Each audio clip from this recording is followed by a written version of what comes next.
A gente está de volta. No Hora da Família, eu falei que quem vai estar com a gente aqui é uma pessoa muito especial, Padre Márcio Tadeu. Padre, obrigado, viu, padre? Eu que agradeço. Obrigado. O padre está sempre vindo, sempre que vier a São Paulo, eu acho muito um carinho, uma deferência muito grande. O senhor vem aqui, passa aqui, é muito bom e eu fico muito feliz, viu, Faço padre? questão de estar aqui. Obrigado pela acolhida de sempre. Padre Márcio Tadeu é pároco em Votuporanga, né, padre? Lá a diocese mais nova ainda do Brasil, do mundo, é a mais jovem. Nenhuma diocese acho que foi criada depois da de Votuporanga, né? Votuporanga. E o padre Márcio Tadeu está aqui na Rede Vida, celebrando as missas no santuário. Segunda-feira, pelos benfeitores, todos aqueles que estão conosco aí nessa empreitada de evangelização pela TV. Que beleza. E daqui a pouco nós vamos conversar, né? Eu quero conversar com o padre Márcio Tadeu justamente sobre ontem o Papa... Foi ontem mesmo que o Papa soltou a carta dele? Foi uma carta em que ele bate forte nessa questão da pedofilia e é justamente quase que uma resposta toda aquela questão da Pensilvânia nos Estados Unidos. Exato, né? Mais de 300, né? É um levantamento seríssimo, uma marca terrível, né? É uma chaga. Claro que isso não existe só no nosso contexto. Não existe, né? gente. Isso é em todos os contextos. E se a gente for olhar a gama de sacerdotes, de religiosos, enfim, que existe no mundo, não poderia nem existir, mas é um número que é mínimo, menor que zero. 0,30, alguma coisa assim, né?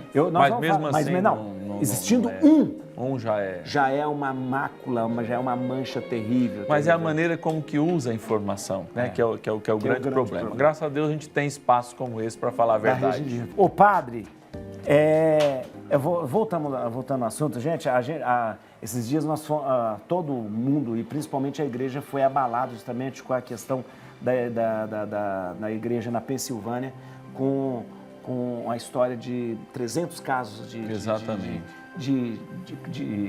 que não foram resolvidos de pedofilia. E o senhor lembrava antes, o número é ínfimo em relação àquilo que se todos os sacerdotes, todos que nós somos no mundo. No mundo todo. Se você vai ver uma porcentagem 0,03, alguma coisa nesse sentido, mas o senhor lembrava, é escandaloso e é terrível.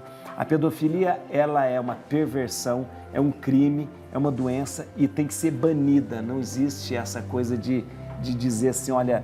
não tem mais ou menos. Não existe tem mais isso. ou menos. E foi mais ou menos nessa coisa que o Papa falou, né, Padre? Quando teve aquele problema, não sei se você me lembra, na primeira década em Boston, né, que também praticamente... Boston é a diocese mais católica nos Estados Unidos.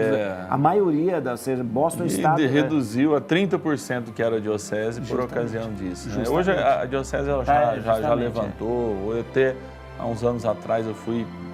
celebrei uma missa lá para uma comunidade de brasileiros que estão também ajudando a levantar a diocese. Mas Boston aconteceu assim, terem que vender igrejas e sei lá, tiveram que alugar espaços em shoppings, por exemplo, para fazer imagina, a celebração. Se a gente pensar bem, nos Estados Unidos, assim, você tem... Porque lá a igreja realmente é uma empresa, né? Então ela responde. Isso. Responde. E é interessante. Nós temos essa lei no Brasil também de agora, de 2000, foi sancionada pela Dilma. 2013, né? Que é aquela lei que se um sócio lá faz determinada coisa, a empresa é solidária. É solidária isso também, né? Então essa lei que vai evoluindo justamente para forçar também as instituições a de um modo mais grave, vamos dizer assim, mais justo, inclusive, punir os seus membros, enfim, de alguma maneira, né?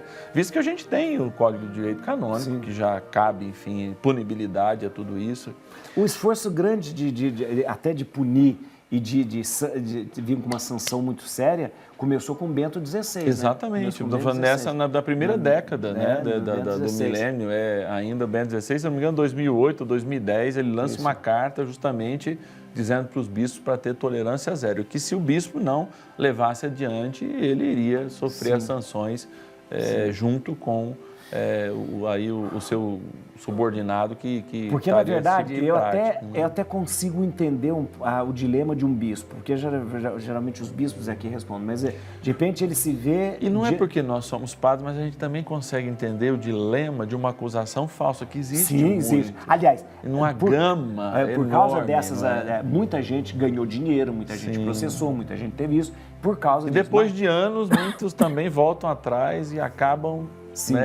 dizendo, olha, é mentira, etc. Isso aconteceu, isso tem que dizer. Agora, eu digo, o dilema de um bispo, de repente, acontece isso na sua diocese e ele diz, o que eu devo fazer? Eu devo falar e, de repente, colocar toda a igreja a perder, ou vou tentar tratar, vou tentar pedir para... Mas hoje... a indicação não. A indicação é clara.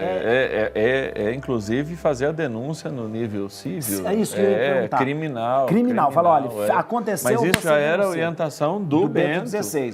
Então, para a gente ver a colegialidade da igreja, é a própria continuidade no mistério, né? E no ministério do Papa, né? Que ele dá uma continuidade justamente àquilo que o Bento já havia falado, né?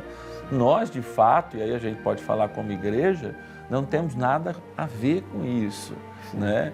Isso aí, como você fala, não é criado, não é uma situação, porque tem gente que fala, olha, quem sofreu vai fazer, não tem nada a ver, não tem, a psicologia já diz isso muito claramente. Eu sempre falei, quando estourou, eu falo assim, não existe padre pedófilo, existe pedófilo que se tornou padre. Sim, exatamente. Esse criminoso, ele vem já com essa doença há muito tempo, Exato. Procura... Antes mesmo de estar... Consegue, como uma serpente na selva, se esconder. Porque a gente associa muito a questão assim, olha, quem sofreu vai fazer também. Não pode. Não pode. Porque aí nós estaríamos julgando tantas e tantas pessoas que sofreram abuso sexual. Exatamente. E que não são poucas, a gente sabe disso, que não são poucas, porque a maioria desses abusos, eles acontecem em casa, com alguém muito próximo. Até quando você ouve a relação, o correlato, né, dessas pessoas que sofreram abuso por membros da igreja, elas contam isso, olha, era alguém íntimo, era alguém de casa, era alguém que papai e mamãe confiavam, etc. e tal. E, de fato, isso a gente não pode tirar. A figura do padre é uma figura de pai, não é à toa que a gente tem esse nome. E é sim para a gente estar perto das famílias, é sim para a gente estar caminhando junto com o sofrimento, mas também com as alegrias das pessoas. Mas, sobretudo, é um momento de muita dor, né? Ontem o Luiz, rezando a missa, o Luiz fez uma intervenção no momento do jornal e me perguntou, né? E naquele momento, eu vou te falar assim, eu me emocionei porque parecia que eu estava carregando todo o peso desse pedir desculpas, que é tão bonito também, né? Sim. Nós podemos pedir, eu não posso individualmente, porque não é a minha prática, mas nós somos todos padres. Sim, né? sim. E se um de nós fere alguém, também é em nome dele que a gente pede desculpa. Isso eu vejo a beleza no ministério dos dois, tanto do Bento, com a atitude, e do Francisco, pedindo, olha, vocês nos perdoem, não é a nossa intenção. Pediu desculpa publicamente. Sim, não é a nossa intenção. Não é a nossa intenção, não foi por isso que a igreja, não é por isso que a igreja existe. E como diz, são criminosos que se esconderam mesmo dentro da igreja. Sim, dentro do processo. Como são criminosos que se escondem entre os pastores evangélicos, são criminosos que advogado, se escondem entre tio, entre pai, entre avô. São pessoas que precisam, no nosso caso, ser banidas, né? Porque sumariamente, banido mesmo, de repente, de qualquer... Por quê? Porque é mais escandaloso, porque as pessoas confiam em nós como padres. Exatamente, como, dessa confiança. Mas aí é que está, a pedofilia ela trabalha nesse sentido, né? Nesse mar de confiança. Por isso que ela sempre acontece com alguém que é muito perto e alguém que é muito confiável, não é? Porque a criança não fala, né? Eu me lembro que o governo do Amazonas, e eu faço todos os anos, por ocasião que tem um dia, não me lembro agora exato, que é o dia do combate ao abuso infantil, né? Em que tem até uma musiquinha das crianças cantando, olha, se alguém tocou em você, conte para alguém. Conte para alguém. Isso deveria ser uma educação em casa, assim. Sim. Os pais ensinando seus filhos qualquer não ter medo de contar. E hoje, me parece que o risco fica até maior, porque muitas vezes a gente encontra nessas pessoas, e aí eu estou dizendo, não estou qualificando só os ministros ordenados, os padres que cometeram esse tipo de abuso, mas todas aquelas pessoas, os pais não estão perto, mas elas estão todo o tempo lá com os professores, né? Estão lá com os zeladores, etc e tal, né? Tudo isso também, né? Pode acontecer e a gente não está falando, olha, os médicos, os advogados, etc e tal. Não, nós estamos falando de um problema, porque o nosso problema é central, ele vem muito antes, é a defesa da dignidade da vida. nós estão acontecendo 3 coisas horrorosas, né? Aquela questão da perseguição, sim, né? A questão do aborto, né? Então são 3 coisas horrorosas, né?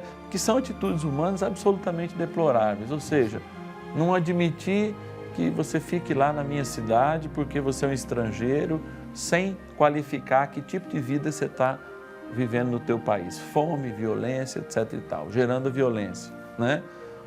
Também não sei o caso certo, mas nunca a violência é o melhor caminho, porque todos nós somos migrantes. Há de se lembrar que se você não é índio, você não é nativo desse país. Há de se lembrar sempre. Você veio, você... se você não é índio... Você já foi um arameu errante. Exatamente. Já foi. É filho de Etita. Veio de algum lugar. Veio de algum lugar. Né? É importante a gente sempre lembrar isso. Então, qual que é o princípio? É sempre a dignidade da vida, a dignidade da criança, a dignidade do feto, né? do embrião, que deve ter a sua vida preservada. Então, nós, enquanto igreja, realmente é um absurdo violentíssimo nós falarmos de tudo isso, nós falarmos de aborto. Imagina um padre cometendo um aborto, é uma coisa horrorosa. Nossa Senhora. Nem conseguiria pensar um negócio desse. Da mesma maneira que eu não consigo aceitar a questão da pedofilia, como eu não aceitaria, eu sei muitos amigos, eu lembro o padre Josimar, que é lá de Roraima, etc. e tal, tive recente no retiro com ele, e a gente fica falando assim, olha, padre, nós estamos sempre de coração aberto para acolher, mediante aquela dificuldade de inúmeras pessoas que estão ali, 40, 50 mil pessoas jogadas praticamente na rua, com uma situação ainda pior no seu país e que encontra muitas vezes um acalento melhor na nossa calçada do que encontra no seu próprio país. Olha que crise. Que coisa absurda. Assim saíram os nossos avós, sim, a maioria deles com fome. Pouquíssimos com ambição. Porque de repente estava em crise o país. A ambição também era fome. Sim, a maioria de nós saiu. Se não saiu de fome, perseguidos políticos, não é o caso da minha família, etc. e tal. Entendeu? Então, saíram. Por quê? Porque, enfim, era inviável criar sua família, né? O bem é maior, é a vida e a família. Né? Então, tudo isso tem me tirado muita paz, tem me feito rezar muito por essas 3 situações, né? Absolutamente vergonhosas. Não parece que a gente está no tempo que a gente está, com a consciência política, com a consciência de necessidade de paz. Com um país tão evoluído, com um tempo de tanta evolução, de tanta tecnologia, mundo, e a gente com coisas pré-históricas. Né? Exatamente. Né? Parece que o ser humano é marcado pelo pecado mesmo. Não, né?